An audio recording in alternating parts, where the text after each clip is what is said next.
नमस्कार दोस्तों, मेरे YouTube चैनल में आपका स्वागत है। आज हम डिस्कस करने जा रहे हैं interaction of radiation with matter. जब भी किसी रेडिएशन हो, एक्सरे हो या गामा रे हो, मैटर के संपर्क में आते हैं तब उसके इंटरेक्शन की कुछ संभावनाएं होती है। जानते हैं वो संभावना क्या है? पहली संभावना यह है कि रेडिएशन मैटर से पास हो जाएंगे, लेकिन वहाँ पर वो रेडिएशन मैटर के साथ कुछ भी इंटरेक्शन नहीं करेंगे, यानी वो मैटर से ट्रांसफ़र हो जाएंगे। दूसरी संभावना यह है कि जब भी रेडिएशन मैटर में एंटर हो करेगी तो उसकी सभी एनर्जी मैटर में एब्सॉर्ब हो जाएगी।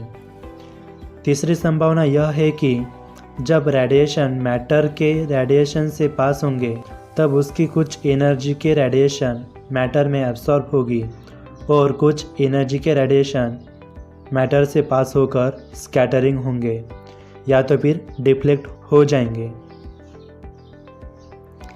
यहाँ पर चौथी संभावना यह भी है, रेडिएशन की सभी एनर्जी मैटर में एब्सॉर्ब होगी और वो मैटर वाइब्रेशन करने लगेगा।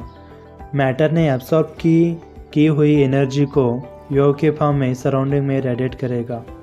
पांचवी संभावना यह भी है कि एटम का न्यूक्लियस इंसिडेंट एनर्जी को एब्सॉर्ब कर लेता है और इंसिडेंट फोटोन की एनर्जी हाईएस्ट होने के कारण न्यूक्लियस के अंदर के जो पार्टिकल्स होते हैं वो वहाँ पर न्यूक्लियस को छोड़ देते हैं, क्योंकि न्यूक्लियस की अपनी खुद की एक बाइंडिंग एनर्जी होती है जो उन पार्टिकल को बांध कर रखता है, लेकिन फोटोन की एनर्जी उस बाइंडिंग एनर्जी से भी अधिक होने के कारण वो पार्टिकल न्यूक्लियस के बाहर निकल जाते हैं और वो न्यूक्लियस एक रेडियोएक्टिव न्यूक्लियस बन जाता है।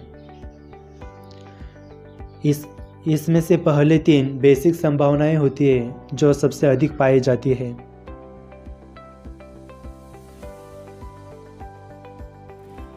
चलो तो फिर हम इन संभावनाओं को डिटेल में स्टडी करते हैं। पहली कंडीशन में तो वो इंसिडेंट रेडिएशन मैटर से इंटरेक्ट ही नहीं करता, वो मैटर से इजीली पास हो जाता है। लेकिन जब वो रेडिएशन मैटर से इंटरेक्ट करेगा तब वहाँ पर 5 फेनोमेनॉन अलग अलग तरीके से अलग अलग कंडीशन में घटित होती है। चलो तो फिर जानते हैं इन फेनोमेनॉन को। सबसे पहले वहाँ पर फोटो इलेक्ट्रिक इफेक्ट की संभावनाएं सबसे अधिक होती है। उसके बाद quantum effect, pair production, coherent scattering और फोटो डिसइंटीग्रेशन। चलो तो फिर पहले फोटो इलेक्ट्रिक इफेक्ट को जानते हैं। जब किसी लो एनर्जी के रेडिएशन और फोटोन मैटर से इंटरेक्ट करेंगे तब रेडिएशन की सभी एनर्जी मैटर के इलेक्ट्रॉन एब्सॉर्ब कर लेंगे। इसी कारण वो इलेक्ट्रॉन अपनी कक्षा से बाहर हो जाते हैं। इसी इफेक्ट को हम फोटो इलेक्ट्रिक इफेक्ट कहते हैं। इस इंटरेक्शन में फोटोन की सभी एनर्जी एटम की कक्षा में स्थित इलेक्ट्रॉन को ट्रांसफ़र होती है। इसी कारण इलेक्ट्रॉन को काइनेटिक एनर्जी मिलती है और वो अपनी कक्षा छोड़कर सराउंडिंग में मूव होकर दूसरे मैटर से इंटरेक्ट करते हैं। एटम के अंदर न्यूक्लियस इलेक्ट्रॉन को बाइंडिंग एनर्जी के सहायता से बांध कर रखता है। इसीलिए फोटो इलेक्ट्रिक इफेक्ट के लिए इंसिडेंट फोटोन की एनर्जी बाइंडिंग एनर्जी से ज़्यादा होनी चाहिए, तभी फोटो इलेक्ट्रिक इफेक्ट संभव है।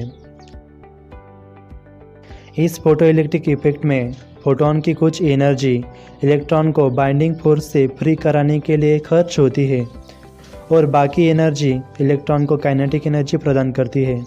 इसलिए यह हम मैथमेटिकल इक्वेशन में राइट कर सकते हैं, H mu = W + 1/2 mv²। यहाँ पर H mu फोटोन की और रेडिएशन की एनर्जी है और W न्यूक्लियस की बाइंडिंग एनर्जी जो इलेक्ट्रॉन को अपनी कक्षा में बांध कर रखता है, और 1/2 mv² ये इलेक्ट्रॉन की काइनेटिक एनर्जी है। इस फोटो इलेक्ट्रिक इफेक्ट का उपयोग सोलर सेल में किया जाता है। यहाँ पर सूरज की थर्मल एनर्जी को डायरेक्ट इलेक्ट्रिक एनर्जी में कन्वर्ट किया जाता है। फोटो इलेक्ट्रिक इफेक्ट के लिए फोटोन की एनर्जी 30 किलो इलेक्ट्रॉन वोल्ट से 70 किलो इलेक्ट्रॉन वोल्ट के बीच होनी चाहिए। इसी रेंज में फोटो इलेक्ट्रिक इफेक्ट सबसे अधिक पाया जाता है।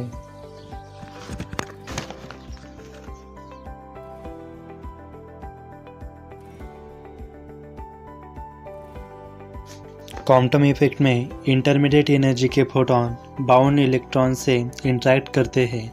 इसी कारण यह फोटॉन अपनी कुछ एनर्जी इलेक्ट्रॉन में ट्रांसफ़र करते हैं और बाकी एनर्जी के साथ वो मैटर से पास हो जाते हैं। इलेक्ट्रॉन को काइनेटिक एनर्जी मिलने के कारण वह अपनी शेल छोड़कर एटम से अलग हो जाते हैं।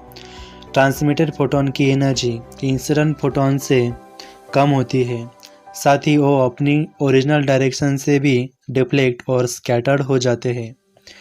सेकेंडरी फोटॉन की वेवलेंथ ओरिजिनल फोटॉन की वेवलेंथ से अधिक होती है, क्योंकि ट्रांसमिटेड फोटॉन की एनर्जी ओरिजिनल फोटॉन से कम होती है।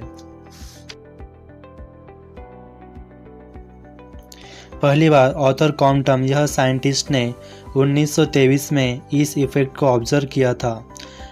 उनके इस डिस्कवरी को 1927 में नोबेल प्राइज से सम्मानित किया गया।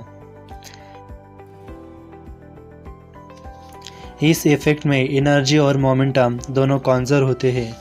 यदि लैम्डा ओरिजिनल फोटॉन की वेवलेंथ है और लैम्डा डैश स्कैटर्ड फोटॉन की वेवलेंथ है, तब वेवलेंथ में आने वाली डिफरेंस हम आसानी से निकाल सकते हैं और वह lambda dash minus lambda equal to h upon m0 times c into 1 minus cos theta. यह फॉर्मूला से हम वेवलेंथ में आने वाली डिफरेंस को आसानी से निकाल सकते हैं।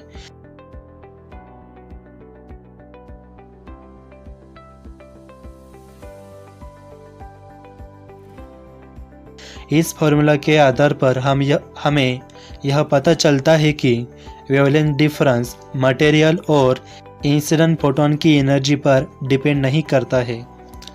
वेवलेंथ चेंज ओनली थीटा पर यानी स्कैटरिंग एंगल पर डिपेंड होती है। लेकिन यहाँ पर जब इंसिडेंट फोटॉन की एनर्जी अधिक हो तो स्कैटरिंग एंगल भी कम पाया जाता है। 200 kilo electron volt to 4 mega electron volt energy of incident photon की रेंज में क्वांटम स्कैटरिंग डोमिनेंट होती है। इस स्कैटरिंग का उपयोग रेडिएशन थेरेपी में किया जाता है।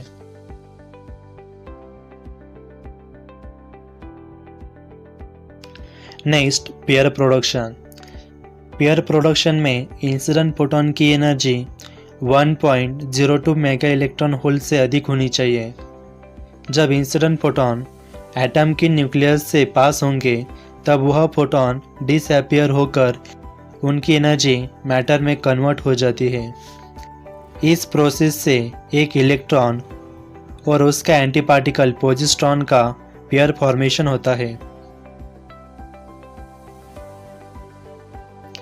पॉजिट्रॉन पर पॉजिटिव चार्ज और उसका मास इलेक्ट्रॉन के मास के बराबर होता है।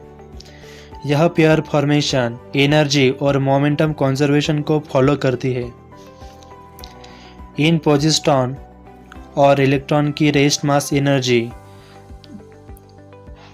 0.51 मेगा इलेक्ट्रॉन वोल्ट होती है। जब पॉजिट्रॉन आगे बढ़ता जाएगा तब वह अपनी एनर्जी को लॉस करता है। जब भी किसी पार्टिकल और एंटी पार्टिकल आपस में मिल जाते हैं तब वह एक दूसरे को डिस्ट्रॉय कर देते हैं और उनकी एनर्जी रेडिएशन के फॉर्म में रिलीज हो जाती है। यह रेडिएशन गामा रेज होते हैं।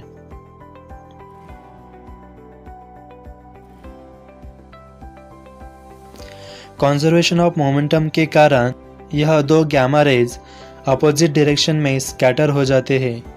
इनका स्कैटरिंग एंगल 180 डिग्री होता है।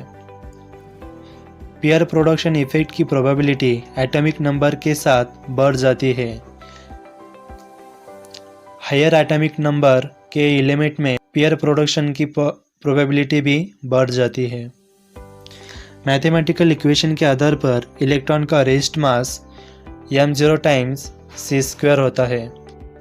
इसकी वैल्यू 0.511 मेगा इलेक्ट्रॉन वोल्ट होती है।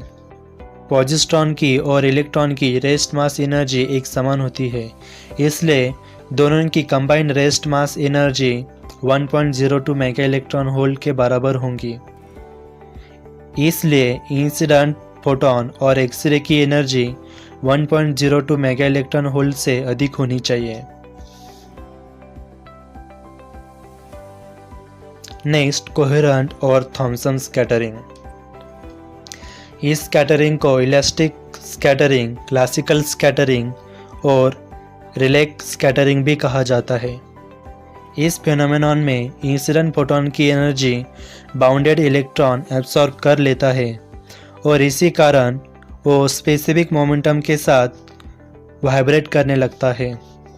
इसी वाइब्रेशन के साथ वह एब्सॉर्ब की गई हुई एनर्जी को सराउंडिंग में वेव्स के फॉर्म में रेडिएट कर देता है। यह रेडिएटेड वेव्स सभी डायरेक्शन में स्कैटर हो जाती है। यह बाउंडेड इलेक्ट्रॉन जितनी एनर्जी एब्सॉर्ब करता है उतनी ही एनर्जी रेडिएट भी करता है, इसलिए इस स्कैटरिंग को इलास्टिक स्कैटरिंग भी कहा जाता है। Next, photo disintegration. Photo disintegration में इंसिडेंट फोटॉन की एनर्जी अधिक होने के कारण यह फोटॉन एटम की न्यूक्लियस से पार्टिकल को इजेक्ट कर देता है। न्यूक्लियस की अपनी खुद की बाइंडिंग एनर्जी होती है, जिसके कारण वह न्यूक्लियस के अंदर के पार्टिकल्स को बांध कर रखता है। लेकिन इंसिडेंट फोटॉन की और एक्सरेज की एनर्जी इस बाइंडिंग एनर्जी से अधिक होने के कारण न्यूक्लियस उन पार्टिकल को अपने साथ बांध कर नहीं रख पाता और इन इंसिडेंट फोटॉन की एनर्जी के कारण न्यूक्लियर के अंदर के पार्टिकल को काइनेटिक एनर्जी मिल जाती है और वो न्यूक्लियस को छोड़कर बाहर निकल आते हैं।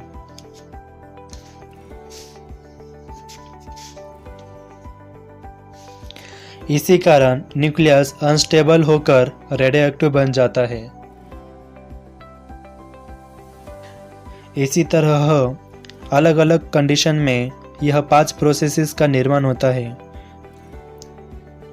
यदि आपको मेरी वीडियो पसंद आई हो तो चैनल को सब्सक्राइब जरूर कर देना। धन्यवाद।